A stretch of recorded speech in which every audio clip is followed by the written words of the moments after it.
Venerable monks and nuns, brothers and sisters in the Dharma, good morning to you all.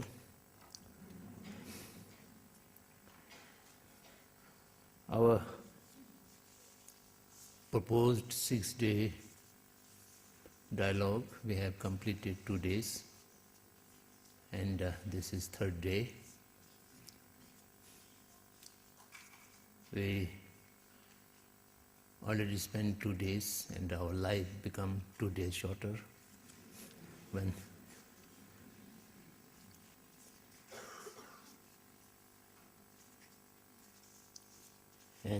Today we have very good sunny day, and also Monday, that is in the West called a working day, so we shall have to work hard.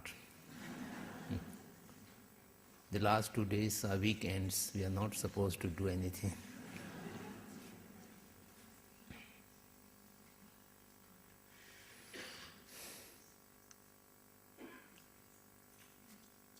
Yesterday we discussed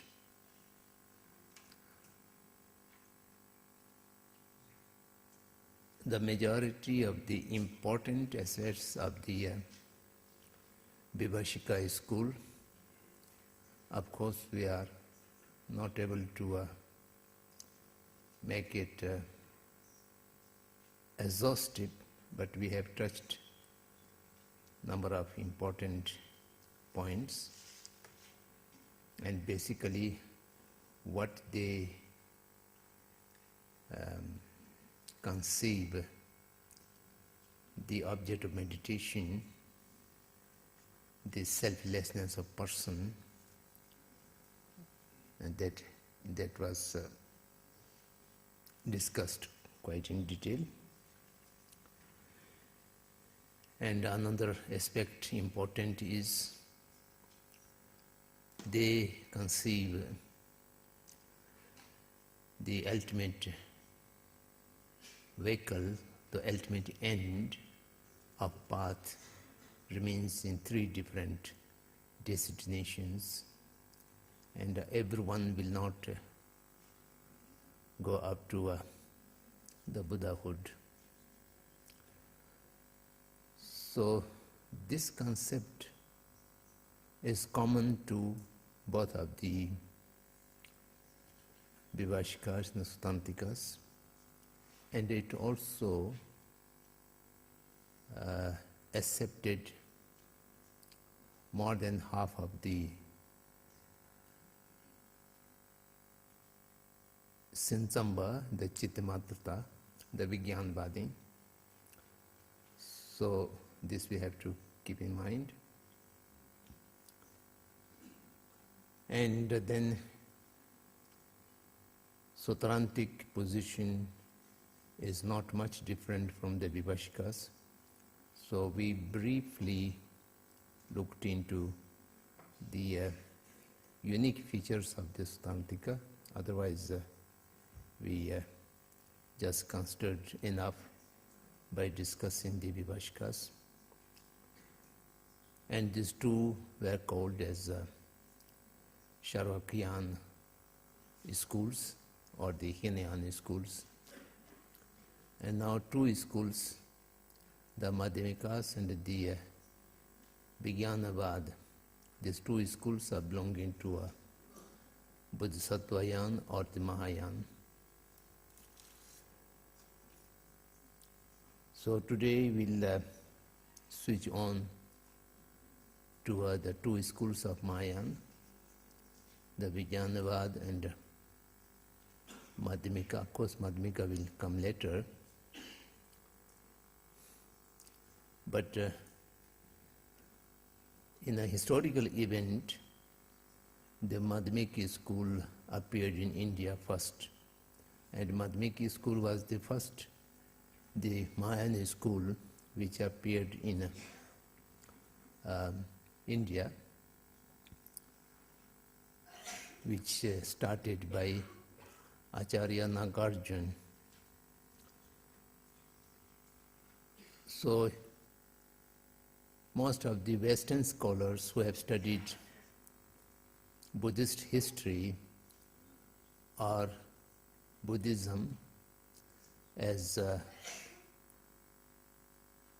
outsider researcher, they have coined several terms to refer to these two different schools. Many people use the term the early Buddhism and the later Buddhism. Early Buddhism means only the Sharavakian people, which includes 4 or 18 different Nikayas.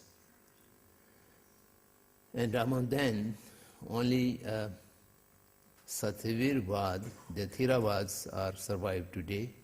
The rest of them either disappeared or emerged into Mahayana schools. So Theravada school is considered as early Buddhism, and the Mahayanic influenced Mulsarvasvadin or the Mahayana itself are considered to be later Buddhism. This is from the viewpoint of historical events. I think it's not very objectionable. After Buddha's passing away, for 400 years, the Mahayana sutras and Mahayana teaching were not commonly available to the people in India. The Bhikkhu Sangha, the Bhikkhuni Sangha, and the Upasak Sangha, everybody has access to the Sharavak Sutras, the common sutras which are accepted by the 18 different Nikayas, and Mahayana sutras were not available, and they are not even compiled during the first and second congregation, the compilation of Buddha's teaching. The first was done just after Buddha's parinirvana, and the second was done after 110 years of Buddha's passing away. So these two Sankayas, the two compilation of the teachings, recitation of teachings, are considered to be very important in the Charvakyan world. And during these two periods, Mahayana sutras are not commonly known and not available. So that's why the Mahayana sutras are not accepted as Buddha's teachings in the beginning by the Charvakyan people when Nagarjuna brought the sutras into the light. Then there's another expression used by Western scholars is the original Buddhism and later developed Buddhism. Early Buddhism and later Buddhism is okay, but original and then the developed Buddhism, this may not be very appropriate to use, because both of them are originally taught by Buddha, that we have to accept it. But the limitation of historical viewpoint, they may not accept the Mahayana sutras are not Buddha's own teaching, then that is a different matter. Viewpoint of historians and the viewpoints of the believers may have some differences. Otherwise, now commonly accepted is all the Mahayana sutras and the other sutras are equally the original teachings of Buddha. though nothing is later added.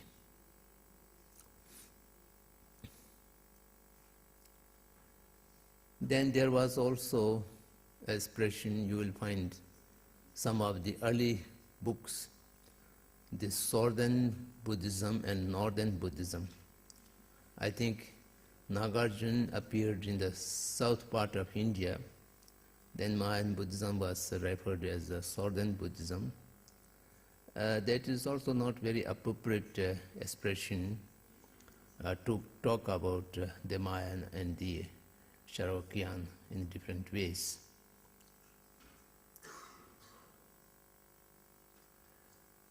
So what the followers of Mahayana Buddhism or the believers of the Mahayana Buddhism consider is that during Buddha's lifetime, when he meet with a common ordinary people or common ordinary Bhikkhu Sangha and Bhikkhuni Sangha, all his teachings were of a Charvakyan teaching, which are listened by all the present congregation. And many times he used to teach to those disciples who are not in a form of human being, who dwell in different realms or different worlds, such as the Bodhisattvas, Arya Manjushri, Maitrinath, Samantabhadra, so on and so forth, Vajrapani. They are basically 8 Bodhisattvas, all of them in the body of Devas, not in man. And when they attend to receive Buddha's teaching, then most of the Mahayana Sutras been preached. It may be in a Sharvasti or it may be in a Git Kut Parvat or Rajgiri. The places are the same, but you will find, for example, we commonly recite Parjaparamita Hridaya Sutra. Parjaparamita Hridaya Sutra is a dialogue between Arahant Shariputra and Arya Avalokiteshvara. So Shariputra is a Arahant, a regular human body disciple of the Buddha. And Avalokiteshvara is not one of the bhikkhus, nor one of the man from Rajgiri. He is in the form of a deva, and he attended, and these two discussed. So that means the Mahayana Sutras are being not given to a only usual or regular audience of the human beings alone. So that's why when the compilation of the sutras started after Buddha's Mahaparinirvana, these were not been done in Rajgiri or in Patilaputra in the first and second Sankayas. These were done in different places, sometimes in Tushit or some of them in other places, and the tantric teachings have been compiled in Udyan and somewhere else. So by this way, the Bodhisattvas have done the compilation work, which are not belonging to a human body. So that's why in the beginning it was not commonly accepted.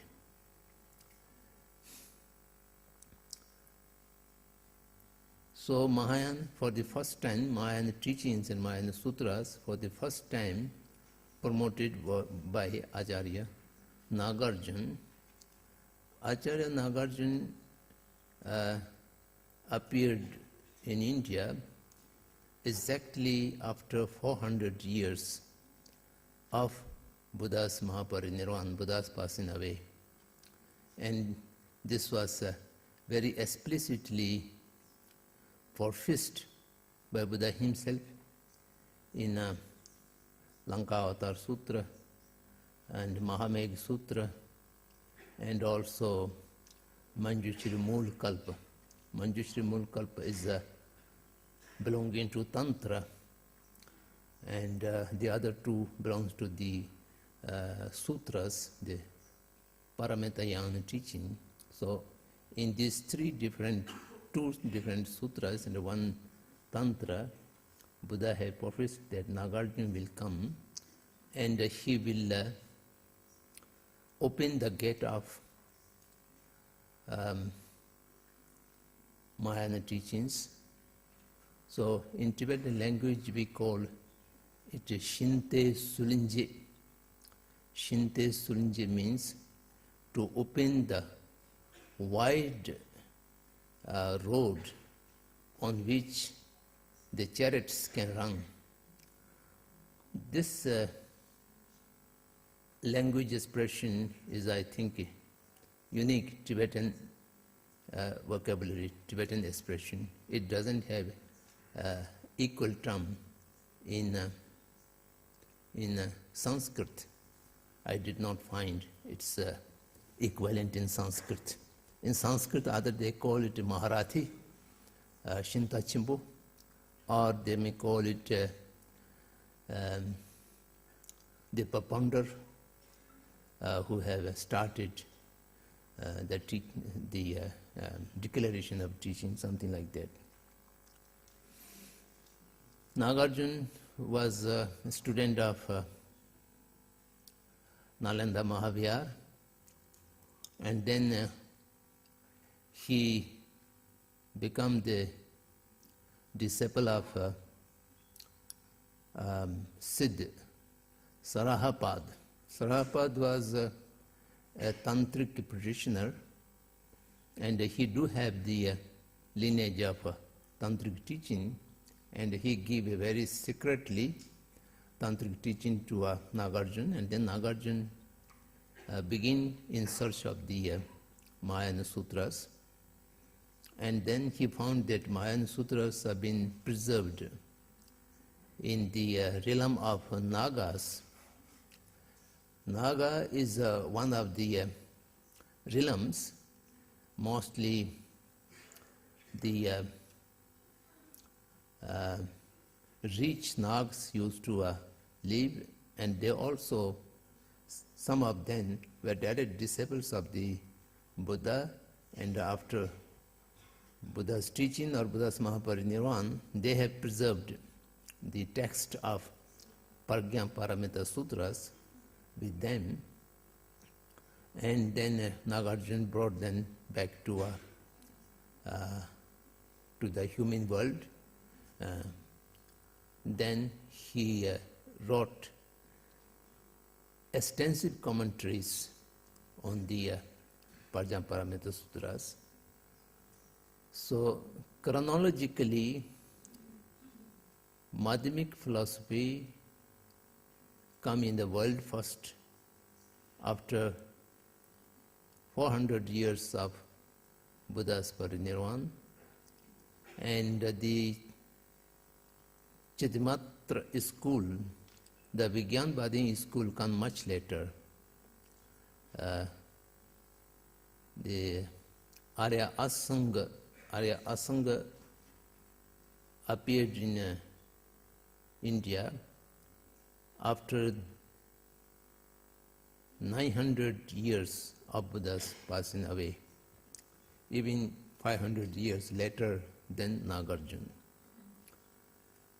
Some of the ancient texts says after 600 years. Anyhow, even the 600 years, it is after 200 years of Nagarjuna. So Nagarjuna's lifespan and Arya Asanga lifespan, they are different stories, but commonly the Tibetan Buddhist tradition accepts Nagarjuna lived for about 600 years, and he has the knowledge of some alchemic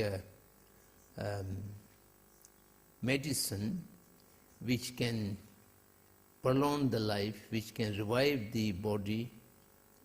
In Indian Sanskrit tradition it is called Kaya Kalap.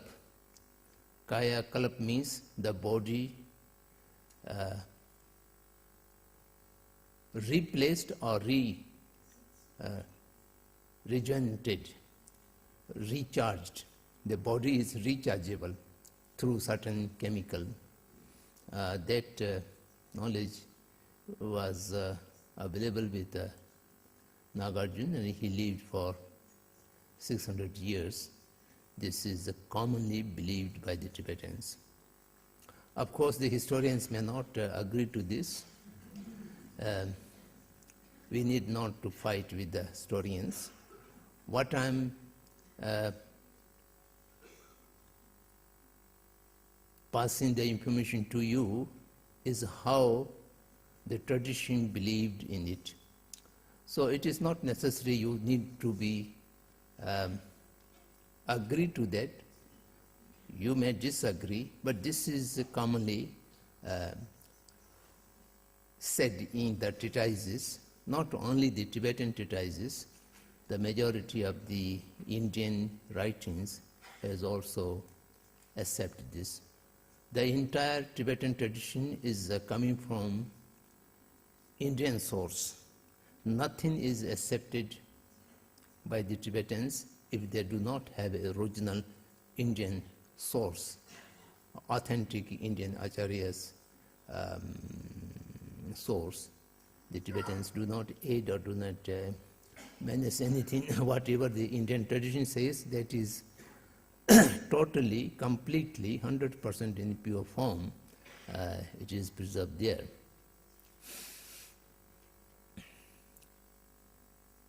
In the modern time, there are few Indian historians. The first was late Professor Govindchand Pandey. Professor Govindchand Pandey passed away last year, and his famous book was The Origins of Buddhism in India. And in that, he discussed a lot about Acharya Nagarjuna and Asanga both. And then he says there is a possibility Nagarjuna might have appeared in the era of BC. Until his position, all earlier Buddhist historians says the time of Nagarjuna is about 200 AD, not 200 BC. And some of them says it is 300 or 400 AD. Particularly some of the Hindu traditional historians, they try to keep Nagarjuna as late as possible to make some of their treatises more earlier than the Nagarjuna. This is only to say the some of the Hindu scholars' writings has influence on the Nagarjuna. So they don't want to say that Nagarjuna's influence has to the other writers. So by that way they try to put Nagarjuna 400 BC or something like that. So we need not go into the historical debate, but I'm just giving the information. Then Govindchand Pandey's student, late Lalmani Joshi, Dr. Lalmani Joshi, he wrote again history of Buddhism, and he trying to argue that it is very much possible Nagarjuna appeared in the 100 BC. Then I used to joke, if you can take Nagarjuna in 100 BC, then what's the problem to take one century ahead, so 200 BC, then it is agreeable with the... So there are certain historical evidences he have quoted, and therefore it should not consider that saying that Nagarjuna appeared 200 BC is absolutely against the historian's view. There are historians' view who can take Nagarjuna early as well.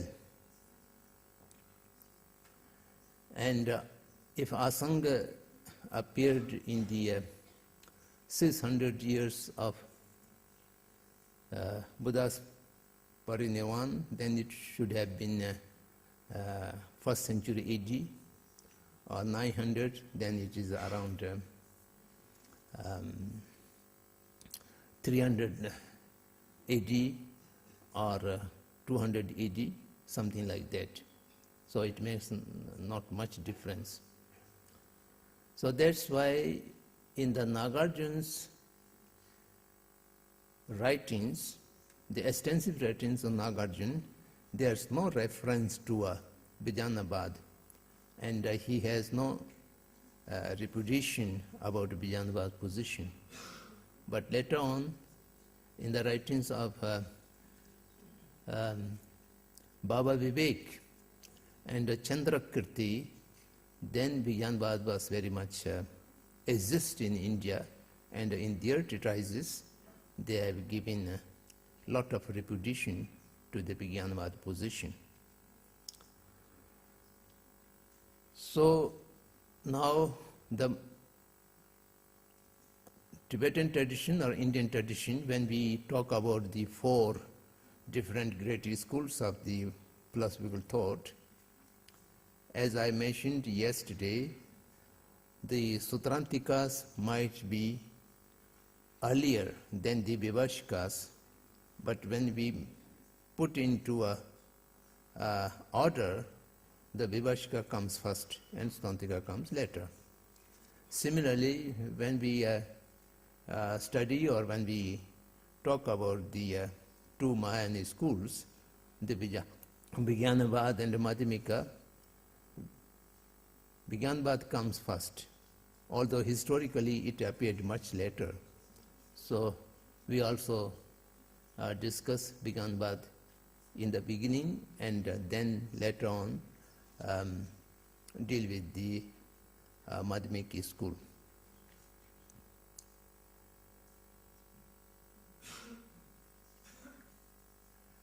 Why this kind of order is maintained in all the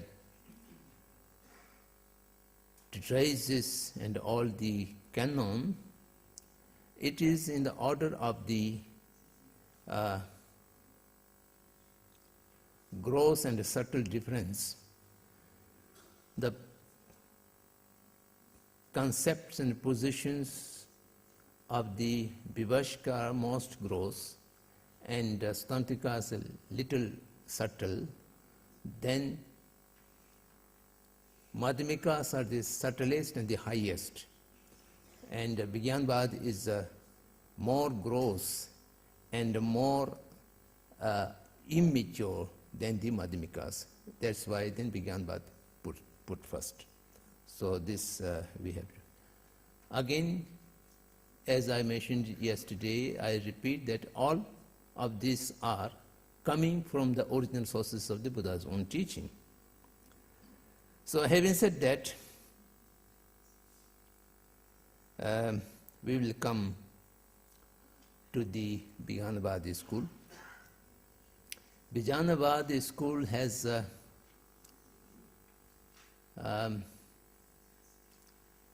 number of different names. The first is Chit Matrata school, Sinsampa. Only the mind. If we directly translate, only the mind because they basically consider the entire universe, entire existing is of the mind or a creation of mind. I don't know, this is a good word. There's no different material between mind and outside object. The material is same, but the appearance is different. So they do not accept the Bahya earth, that means external phenomenon or external object. So everything is as a reflection of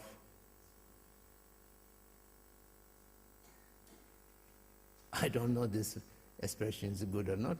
Anyhow, the reflection of mind includes every existence. That's why they're called Chitmatrata. Vijnanavad is all the same.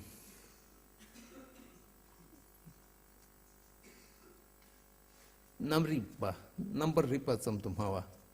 Number ripa is refers to namshi. Namshi means the sixth sense or the consciousness, this inner consciousness.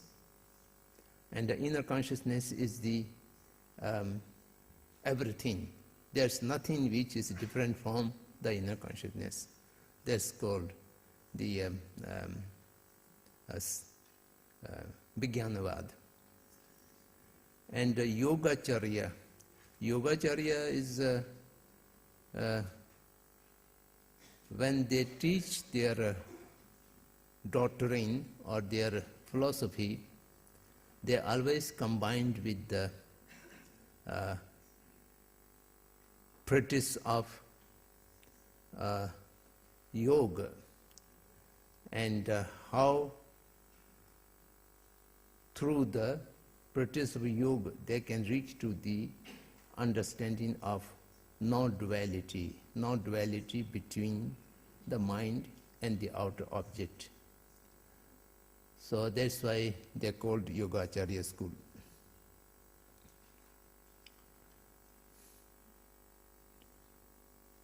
And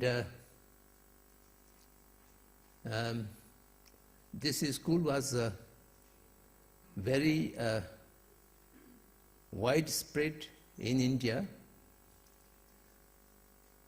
between 300 AD to around 900 AD or 1000 AD, when Buddhism was driven out of India. Until that, the Madhyamikas and the Vijnanavas are equally popular, not only in India, the other places where the Buddhism exists at that time. Sri Lanka, Siam, the Thailand, and Burma, these three countries are considered to be purely Sattvivad country, Theravadian country. But historically, Sri Lanka was very much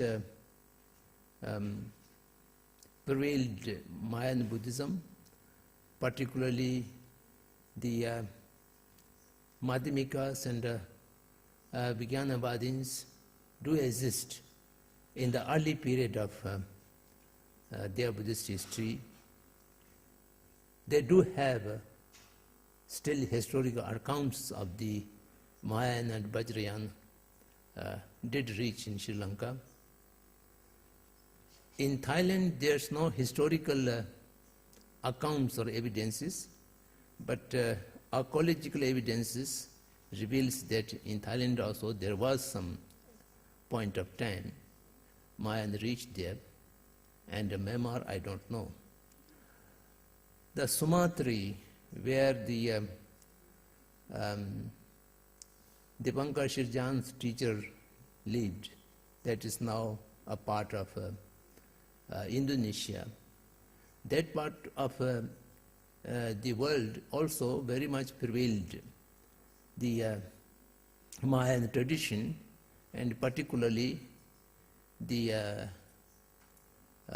Guru Sumatripad, the teacher of Dipankar, belongs to Vijnanabadi school.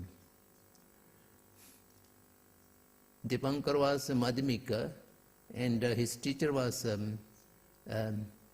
Vijnanabadin, and certain point of time they do have quite sharp discussions about the philosophical aspects.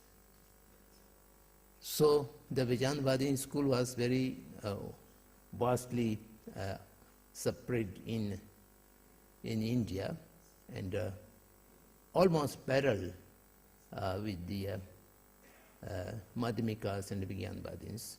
And by that time, the Vivashiks and Sudantiks are, I think, almost disappeared. They did their existence up to 3rd or 4th century AD. Then thereafter, no scholar have written any exclusive treatise on these two different schools. That is why now we find difficult to access to any exclusive treatises of these two schools, which I mentioned yesterday.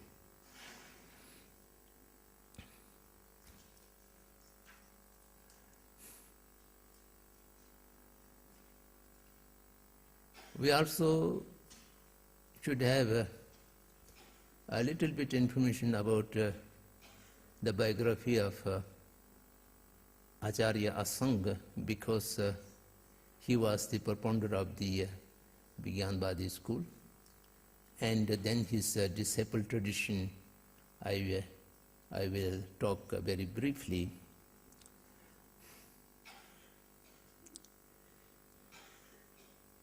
Either 900 years or 600 years after Buddha's passing away, although Nagarjuna has taught a great deal of Mayan tradition, but the Nagarjuna's commentaries were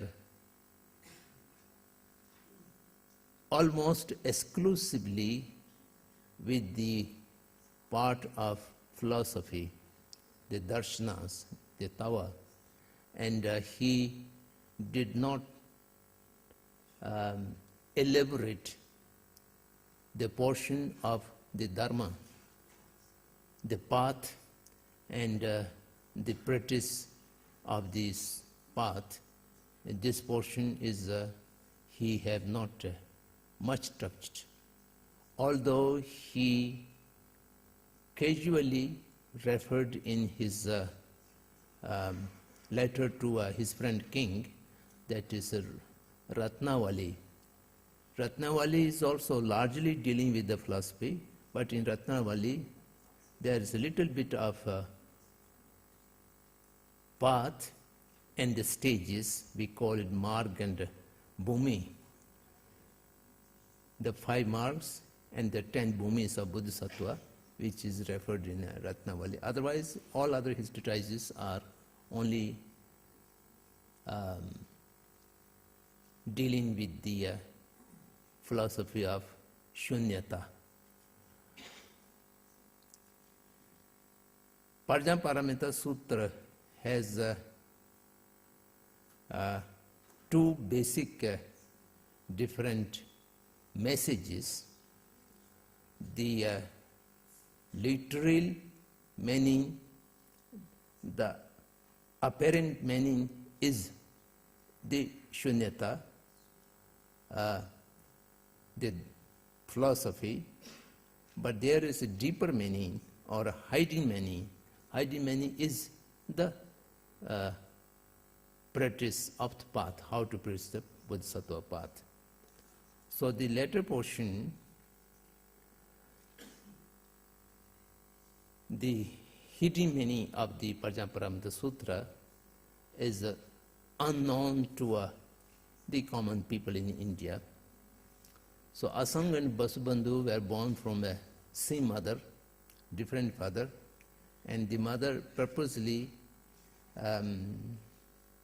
brought up these two boys in order to search the hidden meaning of the Paramita Sutra and the Bodhisattva path and the Bodhisattva bhumis must be the stages, and the path must be re-established for the common people. And thereby she brought up Asanga and Vasubandhu.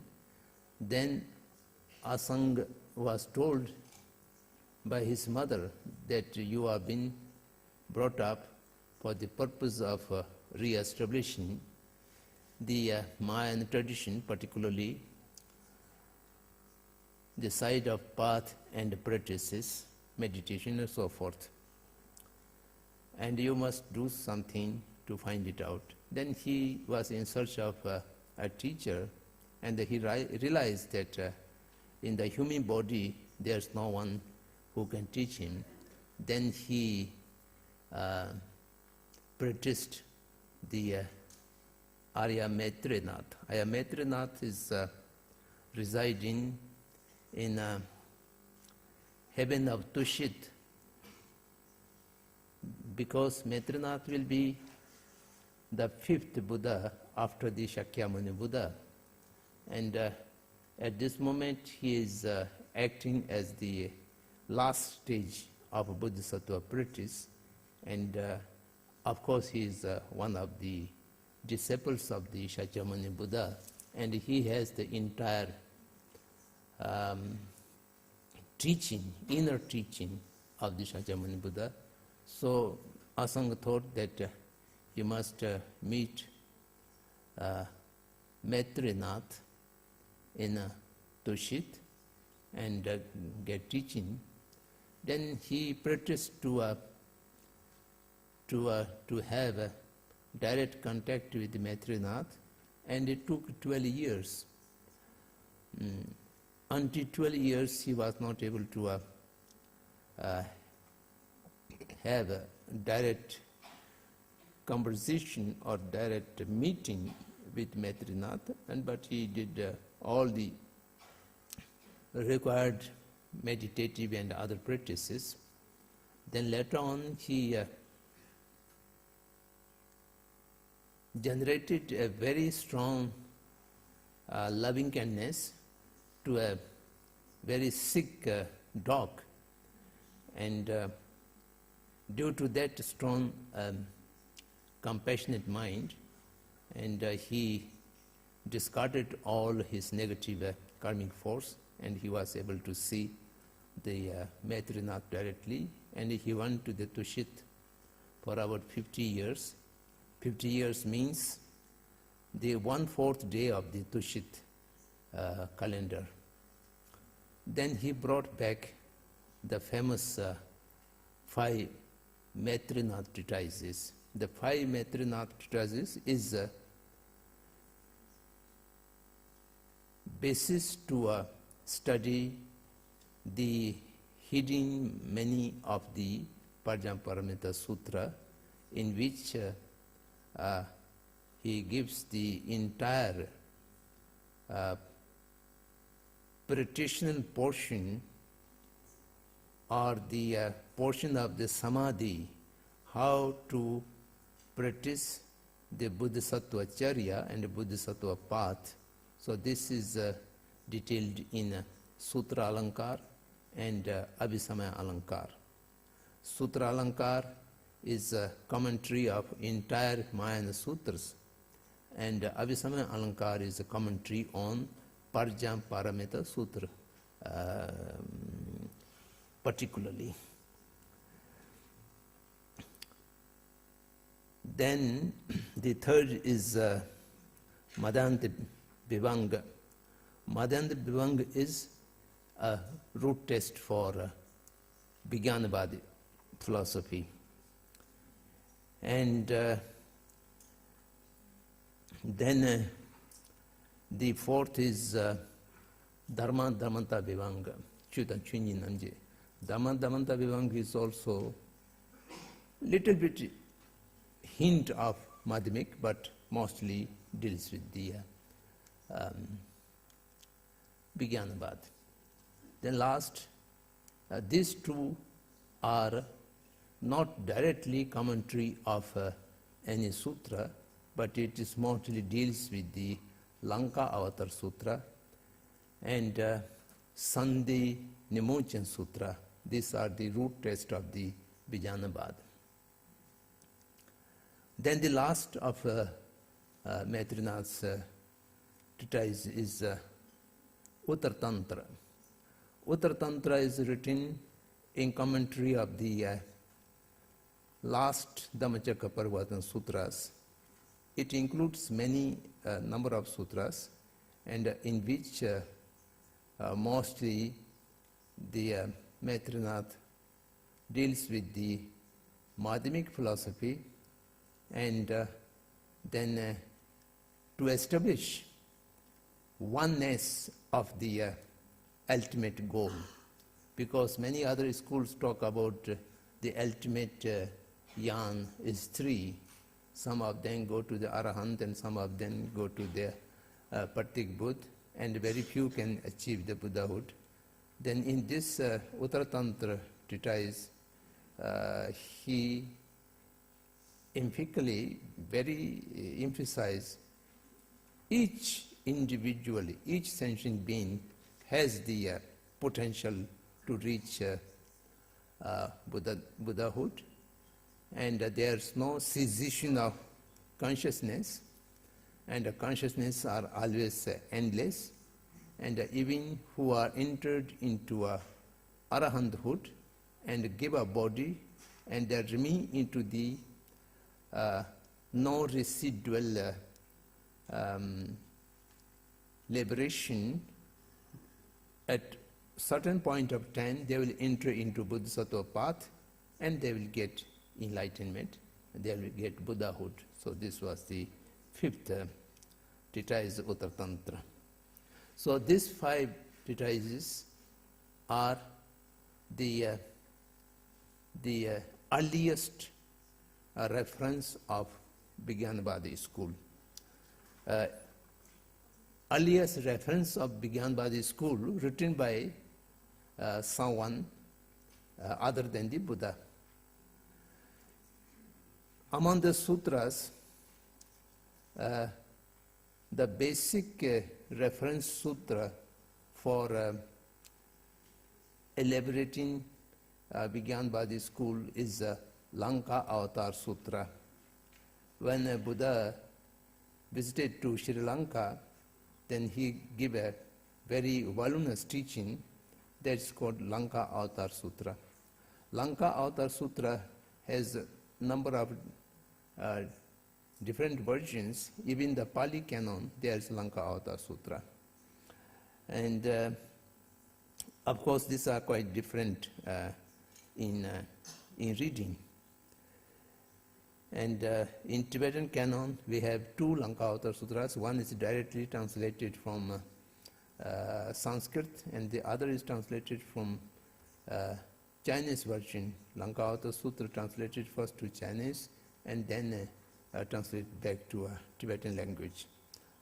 Lanka Avatar Sutra is one of the Buddha's teaching, Buddha's word for the source of Jnanavad philosophy, and the other is Sandhi Nimochan Sutra. Sandhi Nimochan Sutra has 10 different chapters discussing with 10 different bodhisattvas. Among them, one is Tendam Yandapa. Tendam Yandapa is a particular bodhisattva. He discussed how to differentiate the netarths and the nayarths, the literally to be accepted and to be interpreted among the Buddha's teachings, and in answer to that, Buddha have given the entire framework of the Vijnanavadi school. And that is how the Vijnanavadi school developed, on the basis of these two sutras, and they are small, many other sutras are also available. Then after coming back to India, Arya Sangha wrote very extensive treatises, which is called the 5 bhumis, Saddigna, 5 groups of bhumis, and it is almost 6-7 volumes in Tanjore, the translation, and where he very elaborately commented and interpreted Sayungwishi Shiddoa, Namdandoa, Number Shebe Goddoa, Number Tavatenla Abadoa. And in the Sayungwishi also the Bodhisattva Bhumi, the Sharavak Bhumi, different 2 volumes. So this 7-8 volumes he have wrote. And then also he wrote smaller articles, which we call in Sanskrit Pakaranas. Pakaranas means short articles. Then later on, Asang's treatises are being very largely commented by his brother, younger brother, Vasubandhu. Vasubandhu was a Kashmiri Vipashik follower. In the beginning, he opposed his brother for written extensive treatises of Mayan, and he criticized his brother. He just make a kind of sarcastic remark. Oh, my brother Asang 12 years tried to meditate and try to get some enlightenment, and he could not get any enlightenment, and thereafter he wrote books, volumes, which are almost as heavy as a burden of elephant. Then later on, he studied the Dashbhumi Sutra, and then also he studied the Achemat Sutra, both of them belonging to Mahayana Sutra.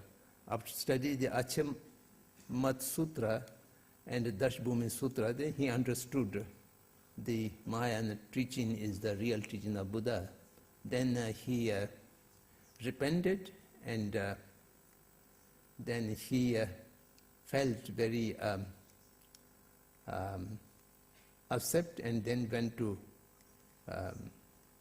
Asanga and asked what I should do to repent my negative deeds for not agreeing or for criticizing the Mahayana teaching. Then he said, you should write commentaries on Mahayana Sutras. So then Inye, the Vasubandhu, have written so many commentaries. He have written a very voluminous commentary on Patit Sanupan Sutra, and also he have written Salujamba Sutra, and he written the Dashbhumi Sutra, and many sutras he have written, and he also have written commentaries on some of the Asanga literature, and thereby the basic root texts of Vijnanabad were written by these two brothers, Arya Asanga and Acharya Basubandhu. Then thereafter, there were classes of scholars who have written extensive literature on Vijnanabad. So some of the importance, if I mention here, Jan Shri from Kashmir, Srimat, maybe from Bihar, and Acharya Gona Prabha, Sagar Megh, Binid Dev. Binid Dev is very much quoted everywhere, and Sumad Shil, and very late Acharyas, the Satvir, Dhammapal, Shantipad, and Dhamma Uttra, Ratnakar Shanti, and Dignag and Chandrakirti. Ratnakar Shanti is, I think, almost 10th century as late. So these are the some of the noted scholars, and whose works were translated into Tibetan and contained in Tanjore. So in the Tanjore, the Vijnanabad portion is very rich. So many treatises are available in the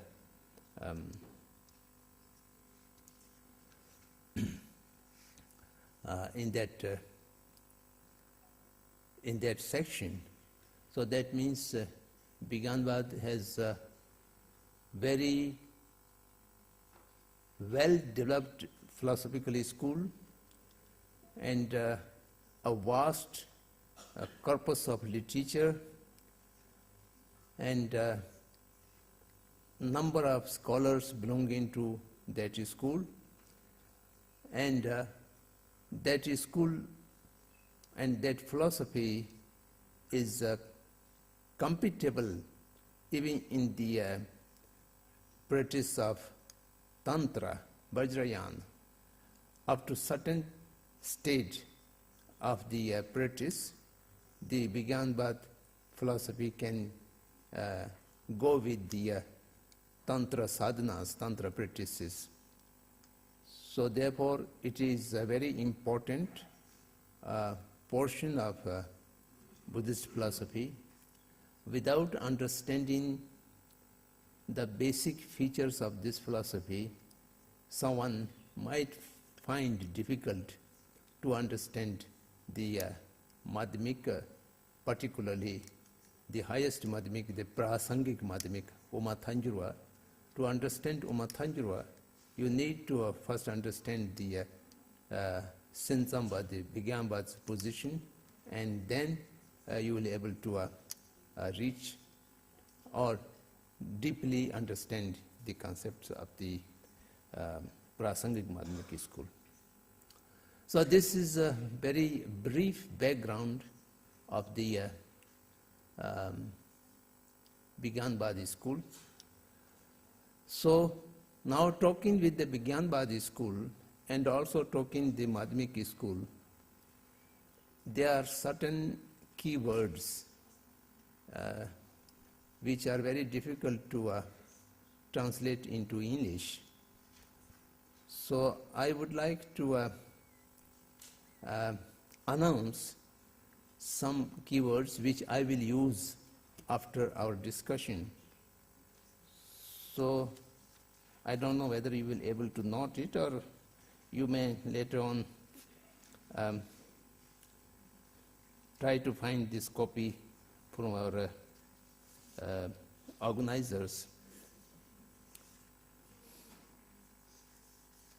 One word is Sanskrit Atma Siddh. Atma Siddh is translated into Tibetan Dat Trupa. The Atma Siddh or Dat Trupa, I find the English word to be established as self, or to establish as self, Atma Siddh or Dat Trupa. So here the self is used for Da, but actually, yes, we have to use it. There's no any other way. Then second is Dimbar Trupa, Satya Siddh. Dimbar Trupa or Satya Siddh. That is used in English, truly established or truly exist. Established is, I don't know whether it's good or not, but many scholars use it. Satya Siddh or Satya Satta, that basically means that the existence itself is undeniable. It cannot be negated, or something like that. Very solidly existence. Satya Siddh, truly existence or truly established, whatever you find it. Then there's another word, Swalachan Siddh, Sanskrit Swalachan Siddh. In Tibetan language, Rang Tsenj Tuba. This is important for Vigyanvadi and also for the Madhyamik. So Rang Tsenj Tuba, we try to translate it, existence by its own nature or characteristics. Characteristics is better, nature. So existence by its own characteristics, Swalachana Siddh. So this word may be, we shall use later on. Then there is another word that is Swata Siddh. Swata Siddh is in Tibetan language Rangmune Trupa. The Rangmune Trupa or Swata Siddh is translated as a number of different words. One is objective existence. I borrow it from different scholars who have used it. Then the other is existence from its own side. Existence from its own side is very near to a Tibetan word, Rangmune Trupa. Rangmune Trupa is literally translated existence from its own side, Swata, Swata Siddh. So I may use more often existence from its own side.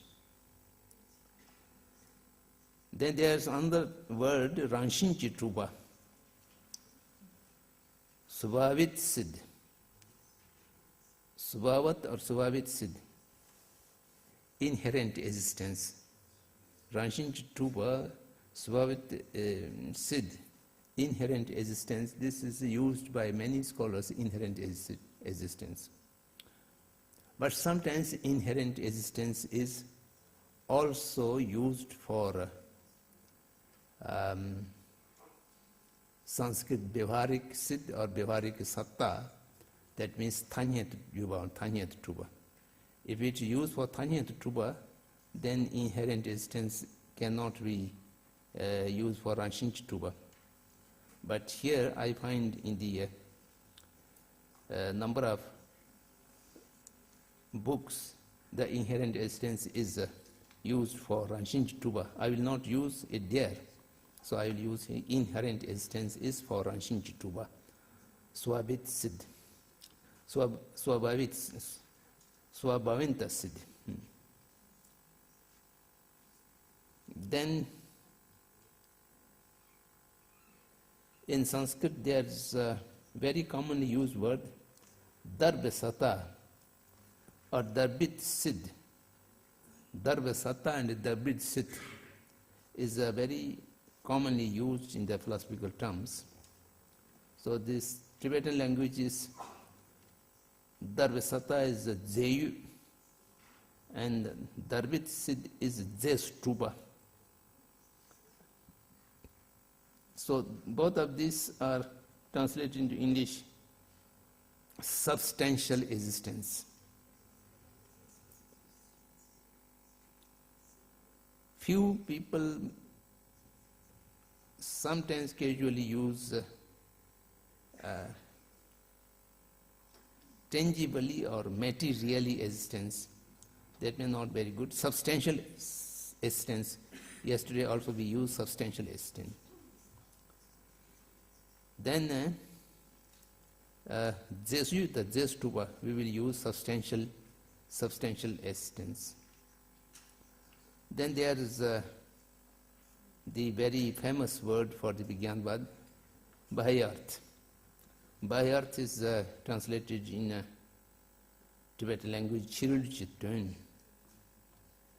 Earth and Tön is literally can be translated as many, but this is commonly used external phenomena or external object.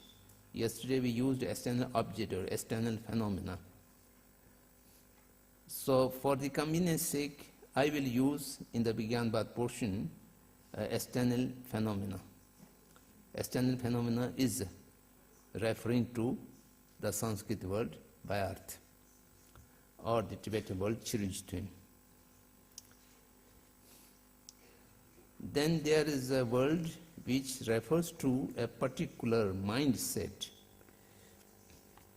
particular perception of mind itself, that is Swasambit and Swasambhidan. They are referring to same thing that I mentioned yesterday, self-awareness, appreciation. There are two different words. Appreciation is difficult for me. Self-awareness may be easy. When we use the self-awareness, you should not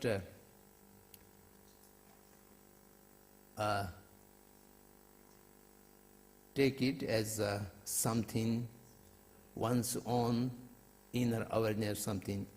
I'm here using it for the Sanskrit word of Swasambit. Swasambit means a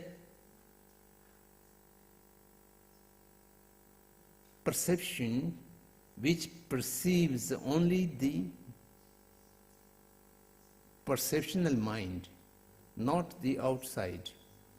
When my eye consciousness perceives a color, and the color and my eye consciousness are direct in touch, so that's why the color is reflected to my eye consciousness, and my eye consciousness grasps the color, and the eye consciousness perceives the color.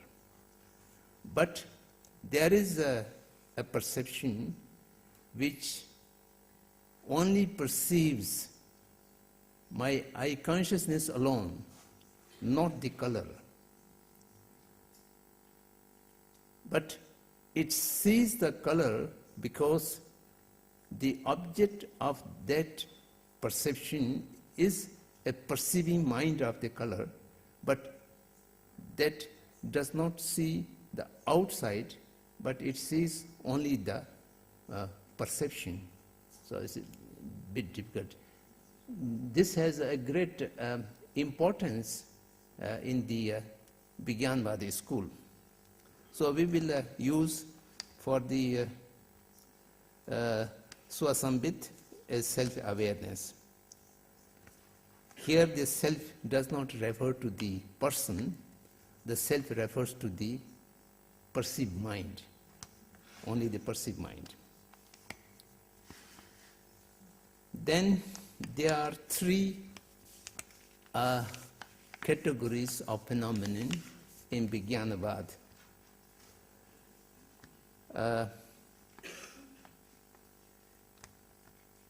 Parikalpita, Partantra, and Parinishpan. Parikalpita, Partantra, and Parinishpan, this is the root words of the Vijnanavadi school. So in Tibetan we call Kunta, Shawang, and Yongdu. So for that we need some English equivalent. So for the Parikalpita, there are 3 or 4 different alternatives. The first is conceptual imputation. The second is intellectual imputation. And the third is artificial labeling or imputation. So I think conceptual imputation is better. We shall use conceptual imputation. This imputation is only by thought, not by the perception. So therefore we will say conceptual imputation is for the Parikalpit thing, Kwenta. And the Partantra, Shawang, depend phenomena, that's okay. Shawang is directly a depend phenomenon. So we shall accept that is okay. Then Parinishpan Yung Trup. In the Tibetan language is very good. Pari is Yung and Nishpan is Trupa or leopard Trupa, and the Yung Trup is a good word. But when it goes to English, then again there is a problem. So what I find the scholars use is thoroughly established phenomena. Thoroughly established phenomena. So when we discuss the Vijnanavadi school, the entire existence are divided into 3 groups. And that first group, that is all uncomposed things and unreal things, which goes into the category of Parikalpit, for which we use the conceptual imputation. There's no material existence, but an existence by conceptual imputation, conceptual imputation. And all the composed things, transitory things, tangible things, that are categorized in the Partantra, dependent phenomena. That means all are created by cause and condition. That depend on cause and condition. The cause and condition creates them, and the cause and condition destroys them. So that is transitory nature of things. That's called Patantra, dependent phenomena. And the Parinishpan or Yungdu, that refers the selflessness of Dharma and the selflessness of this self or the person. The two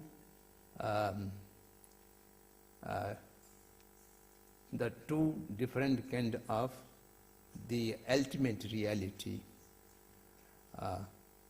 meditating on which you will achieve the cessation of the all defaultments.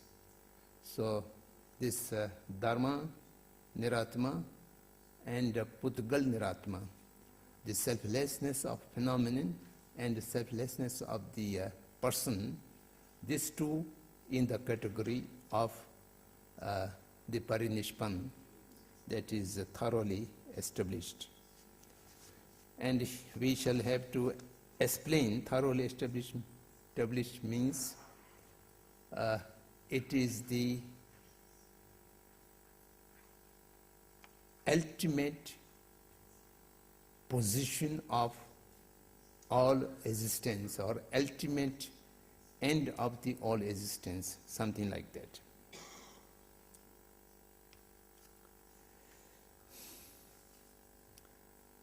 So these three, it will come over and over again.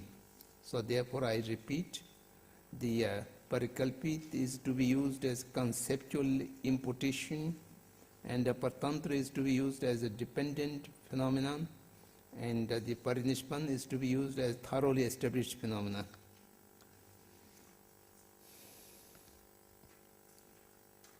Then there is the word Abbas in Tibetan Nawa. Abbas and Nawa, it has to be used in many different contexts, and in according to the different context, it also changes the meaning. So Abbas may be used as appearance. Appearance is better. They also put the word conception. Conception is good for the thought realm, and conception is not good for the perception realm. When perception mind looks to an object, there is the appearance. Now always the Abbas is need to be there. So we shall use appearance. Then there is a word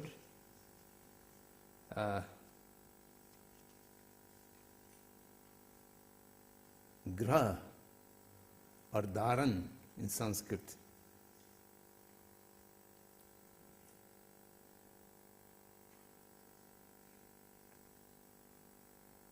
For that, the suggestive words are subjective mind, awareness, object holder.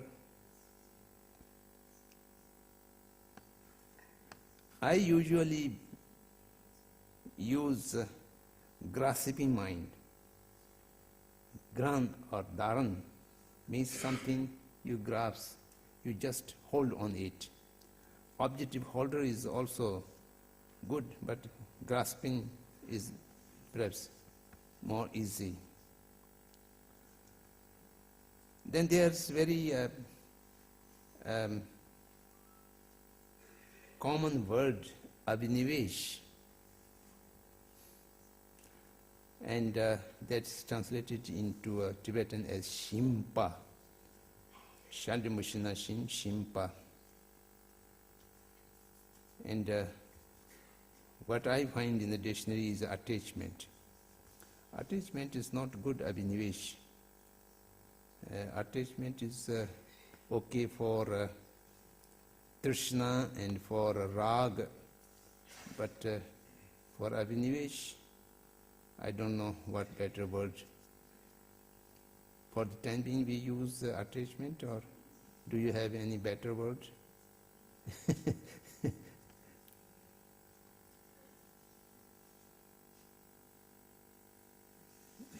Anyhow, temporarily we use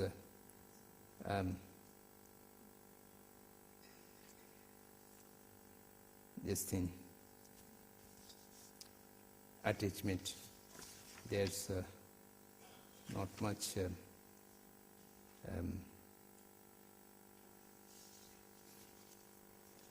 then when we talk about the obscurations or the negatives which need to be discarded. So in Sanskrit, two words are very commonly used everywhere, Gya Avaran and Kilesh Avaran. The Vibhashikas and Sutantikas, they never use Avaran. They only use the Agyan or Avidya instead of Klesh Yukta Avidya or Klesh Rahita Avidya. But Vigyanvad and on words, they use these two, Gya Avaran, obscursion to human sense, and delusive obscursion, Kilesh Avaran. Or we mostly use the word defilement, obscursion, or obscursion to human sense, Gya Avaran. This two is also Shiddik Danyuji. We have to use quite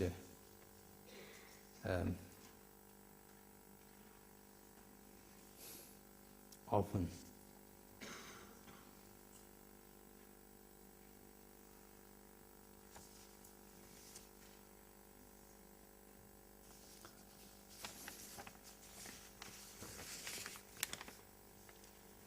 Then Swalachana Ramsan specifically characterized, and I think this is good word.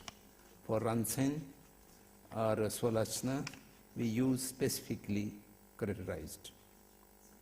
And Chitsen or Samanya Lachana, that we use generally characterized. And then for the word Ngupu, real functional entity. This is very good. Ngupu, we use real functional entity. And Ngume, something unreal. Something unreal. Unreal. But something we have to put unreal, something. So, these words are shall have to be used over and over again. You please keep in mind when I use them what it's referring to for the Tibetan language and for the Sanskrit language.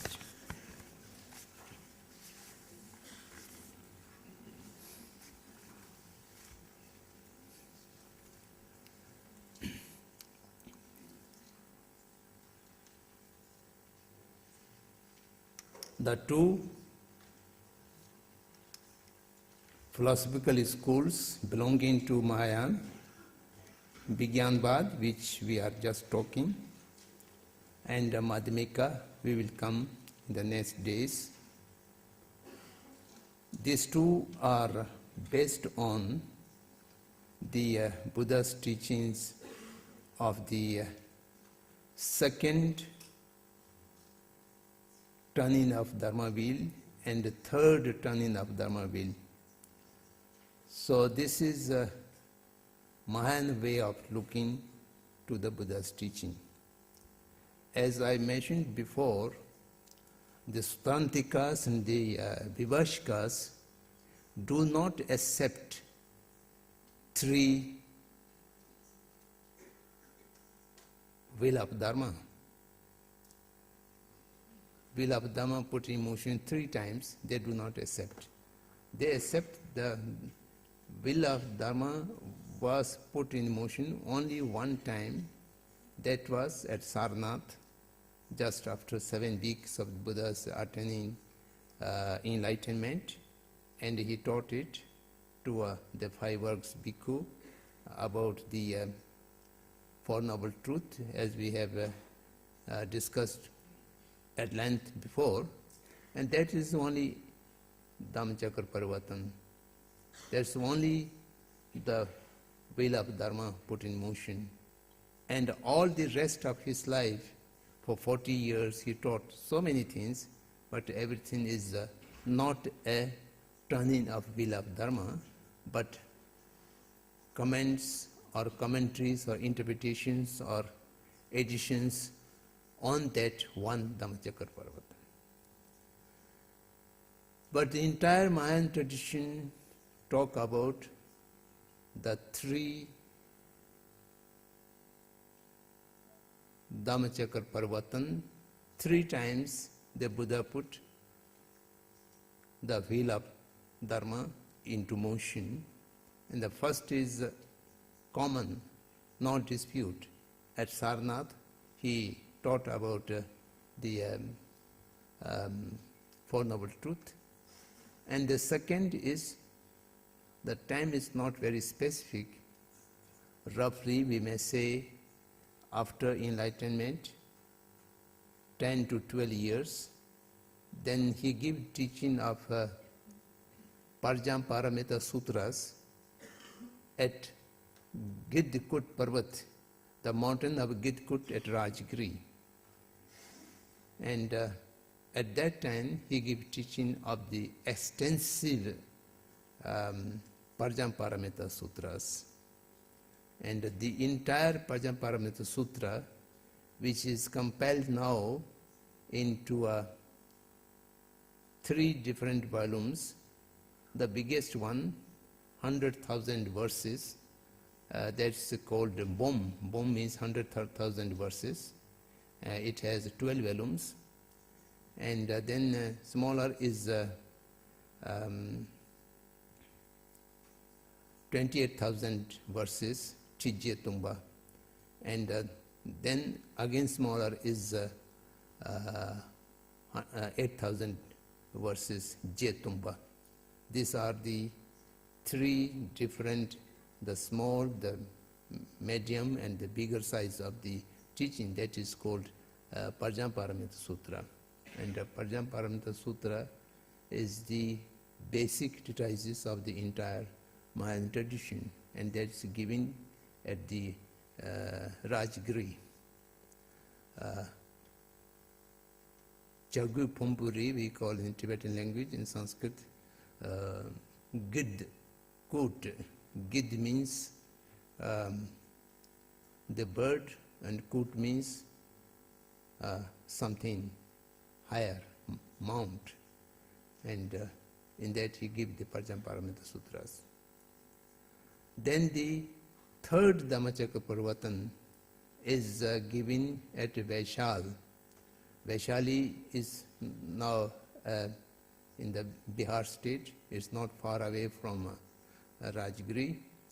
And there he gave the Sandhi Nimojana Sutra and also many other sutras. So that is belonging to basically Sandhi Nimojana Sutra. That is the third turning of the wheel of Dharma.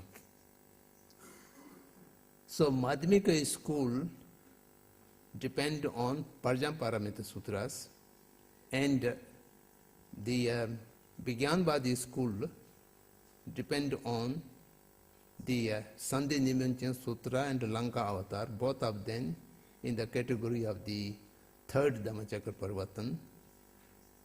So this is a basic viewpoint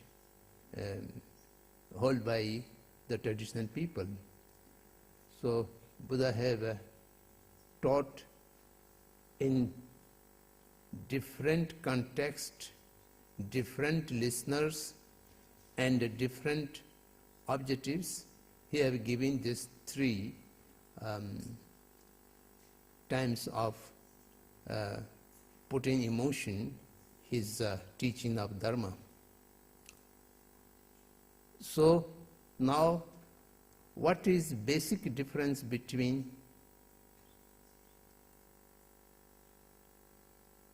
Madhyamikas and Vigyanvas?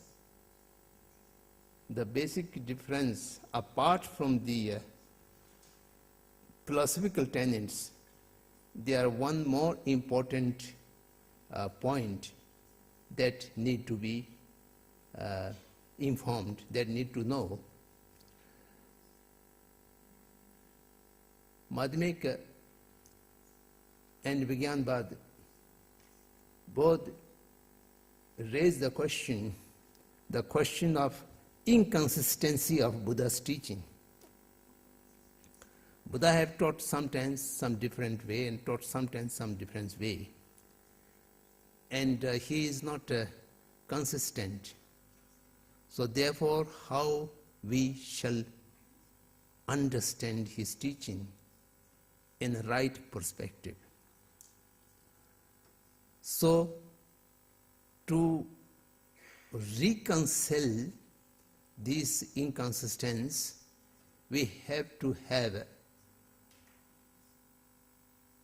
find out an authentic way to differentiate which teachings are to be taken literally and which teachings are not to be taken literally but interpreted in different way.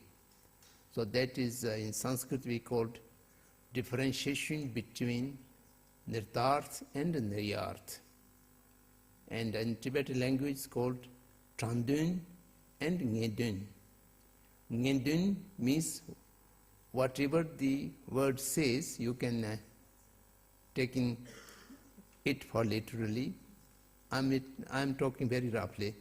And the Trandun means you have to take the many of the word into different connotations by understanding the Buddha's intention and objectives. So this is a difficult job. Therefore, they need a source material. Without any source material, they cannot differentiate this by their own. So the Madhyamikas, the Nagarjuna, have taken the source scripture, that is Achemat Sutra, Ludru Misevetembendo. Ludru Misevetembendo is one of the Mayan Sutra in which the Buddha have given the instruction how to differentiate between the literally taken lot and not to be literally taken lot. To differentiate, this instruction is given in the Achemat Sutra, and that was a Nagarjuna source, and all the Madhyamika school differentiate the Buddha's inconsistent teachings in accordance with the instructions given in the Achemat Sutra. And the Vigyanvad by Asanga, they have taken the source material is the Sandhi Nimunchen Sutra, Tundam Yanda Phajuj Liu. In the Sandhi Nimunchen Sutra,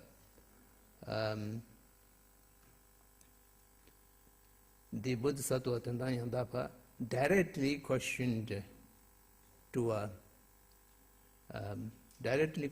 Buddha, you have preached in the first Dhammacakra Parvatan in Sarnath. You mentioned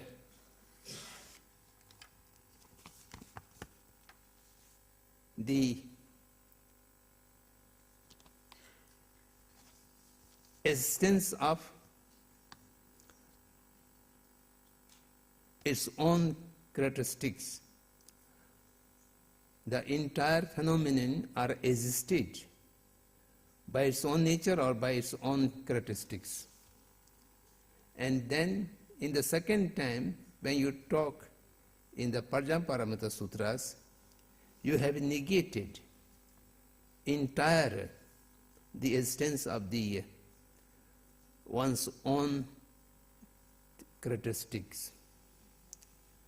So Lachanic existence is established in the first time, and the Solachanic existence is denied at the second Dhammacakkappavattana. So you are contradicting yourself. So now how we understand your teaching?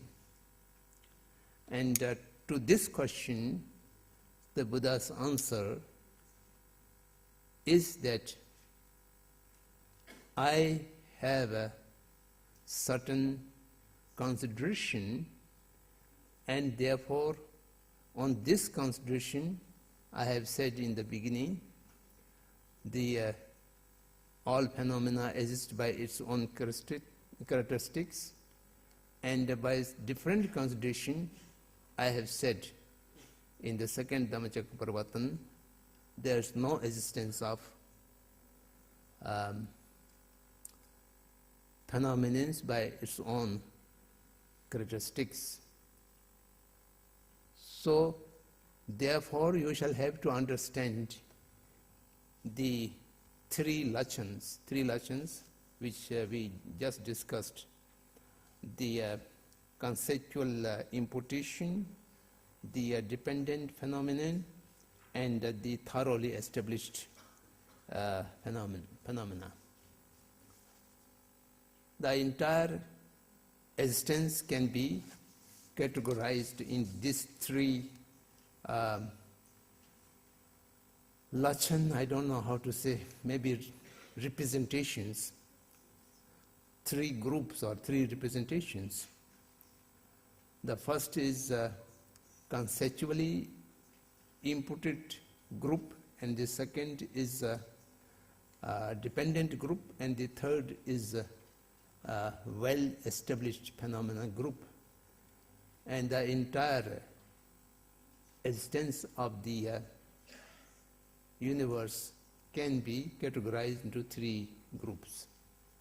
So among the three groups, one is the first group, conceptually imputation phenomenon, which do not exist by its own characteristics. On that consideration, I denied in the second Dhammacakkappavattana, nothing exists by its own characteristics. But the second group, dependent phenomenon, and the third group, the thoroughly established phenomenon, both of these do exist by its own characteristics or by its own nature. And on that consideration, I have said in the first Dhammacakkappavattana, in the first teaching, I said the things exist. So unless you differentiate the three groups properly, you will not able to understand my words, my teachings. Therefore, one group is no existence by its own characteristic, and the other two groups, they do exist by its own characteristics. And on this consideration, in the first and second, I have generalized the things in a one way.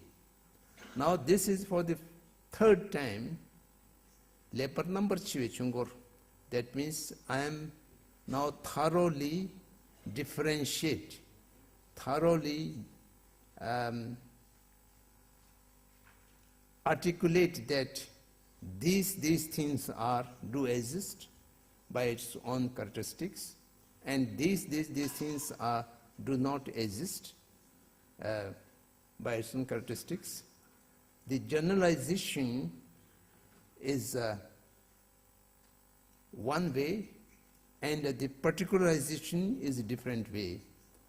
So therefore, you shall have to understand this well-defined teaching of the third time is to be taken literally, and both of the first and second Dhammacakkappavattana, they have to be understood through interpretation. So by this way, the Vijnanabad philosophy begins from the differentiation of three groups of phenomenon, and then establishing these three groups which are exist by its own characteristic and which do not exist by its own characteristics. So this is the take-off ground, take-off stage of the entire development of the Vijnanabad thought, Vijnanabad school.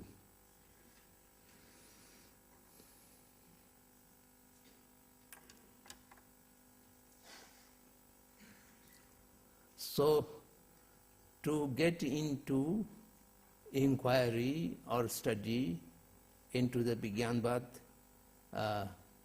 concepts or Vijnanabad philosophy, we shall have to begin with the memorizing the three categories, because it will come again and over again in every discussion.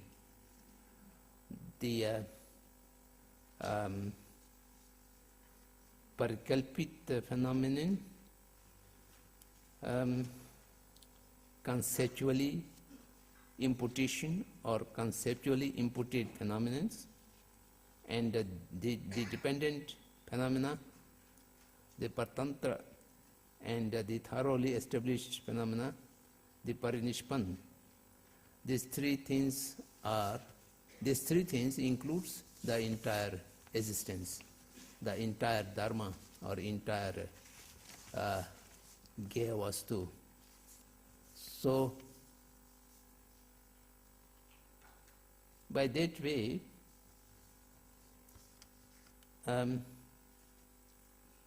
we can understand that the entirety of the conceptual thing, that means the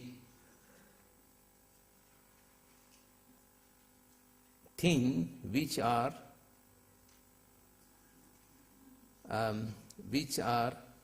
conceived by a thought, that is the first category. And this is do not exist in tangible way, do not exist truly, do not exist by its own characteristic. This is only an imputation by thought. And the second is the entire the subject or the thing which are perceived by perceptual mind, and which are compounded and which are transitory, which are not just inputted through the imagination of thought. These are the belonging to the second category of dependent phenomena, because these are all created by cause and conditions. These are also changing by cause and condition. They have no independence, but they all depend on the cause and conditions, and a transitory. This is a second part of the phenomenon. And the third is thoroughly established. In this, only two things included. The first is the selflessness of phenomena, and the second is selflessness of the self, the kansag dame, chuj dame. These two are in the category of the thoroughly established phenomena. Now, what is selflessness of Dharma? That is a big issue which we'll go into in the afternoon session. And the first is almost same, the selflessness of the self, that is common with the two lower schools. The negation of substantially existent in the sense of being self-sufficient. This is a new word coined by our friends, Kansa Rangcha Ziyu. The substantially existent in the sense of being self-sufficient of a self, which is to be negated, and the negation of this kind of self is the selflessness of the selflessness of the person. And this selflessness of person is common with Vivashikas and with the Sutantikas, and even it goes up to the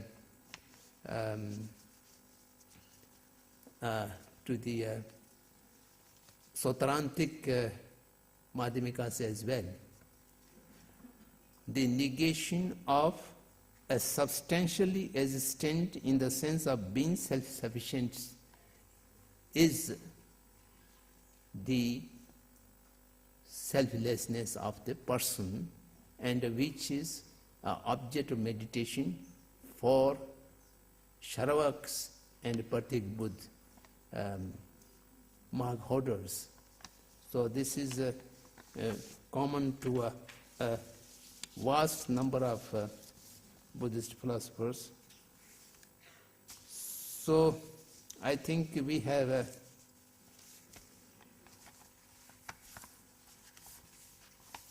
unsuccessfully tried to make a ground to get into the Vijnanavadi school. So I don't know how far I was able to communicate, but anyhow, this is my limitation, and this is also something bit new. Until now, the Vijnanavadi school, except some translation of Tsongkhapa's work, no root text of Vijnanavadi school were translated into Western languages. I have not seen, there might be, but Tsongkhapa's the Nitarth Niyarth Vivang Tangenlishi Nyibu, that was translated long time back, and in that quite extensively dealt with the Vijnanavadi school. Otherwise, from the Sadhinga or from the 8th Prakaran, I don't know there was any translation. So therefore,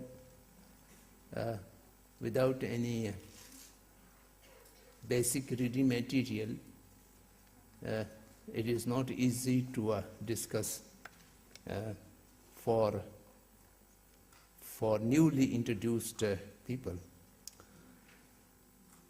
So we shall stop here and meet again at 4:30. And at 4:30, to make the things not so boring, I will little bit continue